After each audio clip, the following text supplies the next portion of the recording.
স্পোর্টসের সঙ্গে বসুন্ধরা গ্রুপ ওতপ্রোতভাবে জড়িত।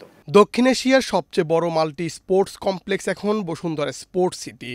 দেশের বৃহৎ শিল্পগোষ্ঠী বসুন্ধরা গ্রুপের উদ্যোগে ৩০০ একর জায়গায় নির্মিত এই স্পোর্টস সিটি ইতিমধ্যে জায়গা করে নিয়েছে দেশের ক্রীড়াপ্রেমী মানুষের মনে। সবার আগ্রহের যেন শেষ নেই। স্পোর্টস সিটিতে ক্রিকেট, ফুটবল, ব্যাডমিন্টন, সাঁতার পুল, গোল্ড জিম, টেবিল টেনিস, দাবা, প্যাডেল টেনিস, ভলিবল কোর্টসহ অন্যান্য সব জনপ্রিয় খেলার মাঠ এখানে নির্মিত হচ্ছে। ইতিমধ্যে বসুন্ধরা ক্রিকেট মাঠে দেশের সেরা ক্রিকেটারদের খেলা হয়েছে। বসুন্ধরা কিংস এরেনাতে হামজা চৌধুরী, তারিক কাজী ও ফাহমিদুলদের মতো বিশ্বমানের ফুটবলাররা খেলেছেন।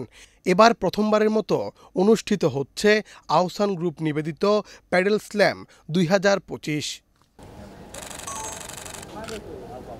দেশের ক্রীড়া জগৎকে এগিয়ে নিয়ে যেতে নিরলসভাবে কাজ করে যাচ্ছে Bashundhara group. Gold's Gym is a globally recognized and well-established fitness brand with over 600 franchises around the world. Now at the Boshundara Sports Complex and Boshundara City. Gold's Gym Bangladesh. Admissions now open. ৩০০ acre জায়গায় নির্মিত sports city আগামী তারকা খেলোয়াড় তৈরিতে প্রধান ভূমিকা পালন করবে। তারই ধারাবাহিকতায় বসুন্ধরা স্পোর্টস সিটি এগিয়ে যাচ্ছে দুর্বার গতিতে।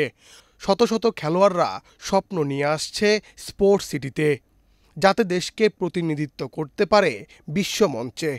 অর্থের অভাবে যেন কোনো প্রতিভাবান খেলোয়াড় হারিয়ে না যায়, তাদের জন্য বিশেষ ছাড়ে থাকাসহ অন্যান্য সব সুযোগ সুবিধা দিয়ে থাকে বসুন্ধরা।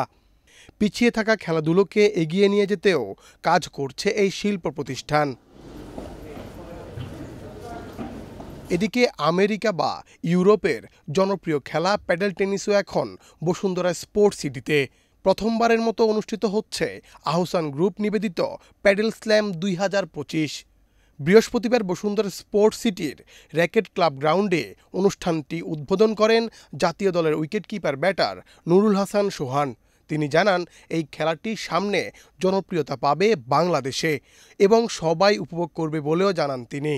না, অবভিয়াসলি দেখেন, লাস্ট ইয়ার থেকে আমি খেলা স্টার্ট করেছিলাম এবং লাস্ট ইয়ার ২টা টুর্নামেন্ট আমরা নিজেরা যখন জাস্ট ফার্স্ট শুরু করেছিলাম ওই সময় খেলেছি। আমার কাছে খুবই এক্সাইটিং একটা গেম মনে হয়েছে এবং আমার কাছে মনে হয় যে বাংলাদেশের one of the best exciting game হবে, যেহেতু হয়তো এখনও অনেকে এটা সম্পর্কে খুব বেশি একটা জানে না, বাট এটা অনেক অ্যাডিক্টেড একটা গেম। এবং লাস্ট ইয়ার আমিও হাতের সার্জারির জন্য ক্রিকেটের থেকে কিছুদিন বাইরে ছিলাম, সেই সময় রেগুলার প্যাডেল খেলেছি। আমার কাছেও টু বি অনেস্ট খুব ভালো লেগেছে এবং আমার কাছে মনে হয় বাংলাদেশে ফার্স্ট এখানে বসুন্ধরার ভিতরেই আপনার প্যাডেল এতগুলো কোর্ট আছে। ইভেনচুয়ালি আমরা এটা হয়তো দুবাই বা লন্ডনে বেশি দেখি, খেলাটা অনেক পপুলার ওইখানে, বাট বাংলাদেশে অবভিয়াসলি আস্তে আস্তে অনেক ভালো একটা জায়গায় এটা যাবে আমার কাছে মনে হয়। প্যাডেল স্ল্যামের অনুষ্ঠানে আরও উপস্থিত ছিলেন টিএস স্পোর্টসের সিইও ইশতিয়াক সাদেক। স্পোর্টস সিটিতে অনেকগুলো প্যাডেল কোর্ট করার জন্য নির্দেশনা দেন বসুন্ধরা গ্রুপের চেয়ারম্যান আহমেদ আকবর সোবহান। আসলে বসুন্ধরা গ্রুপের মাননীয় চেয়ারম্যান সাহেবকে আমি অসংখ্য ধন্যবাদ জানাই যে উনি প্রথম দুবাইতে এই খেলা দেখে এসে কিন্তু বলেছিল এতগুলি প্যাডেল কোর্ট করার জন্য। আমরা দেখে তখন ভেবেছিলাম যে এতগুলি কোর্ট দিয়ে কী হবে, কিন্তু ওনার ভিশন যে এত সুদূর প্রসারী, সেটা খুব অবাক কাণ্ড যে এখন আমরা মাঝে মাঝে ৮-১০টা কোর্টে যখন খেলা হয় মনে হয় যে কয়েকদিন পরে এটা আরও বেশি কোর্ট দরকার হবে। এবং ডেফিনেটলি এটা আমি বললাম, যখন বাংলাদেশ প্যাডেল অ্যাসোসিয়েশন বা ফেডারেশন যেটাই হওয়ার পরে এটা সারা দেশ জুড়ে এটা বসুন্ধরা গ্রুপ না করলেও বাংলাদেশ প্যাডেল অ্যাসোসিয়েশন করবে, আর না করলে বসুন্ধরা গ্রুপ এটার উদ্যোগে করবে, কারণ স্পোর্টসের সঙ্গে বসুন্ধরা গ্রুপ ওতপ্রোতভাবে জড়িত। বসুন্ধরা গ্রুপ দেশের ক্রীড়া জগতের সাথে ওতপ্রোতভাবে জড়িত। মূল লক্ষ্য দেশের ক্রীড়া জগৎকে সামনে এগিয়ে নিয়ে যাওয়া। এই স্পোর্টস সিটিতে বিশ্বের সব নামি দামি খেলাধুলো ধীরে ধীরে জায়গা করে নেবে, যার জন্য অক্লান্ত পরিশ্রম করে যাচ্ছে বসুন্ধরা গ্রুপ। মুন্না চন্দ্র দাস, বাংলাদেশ প্রতিদিন।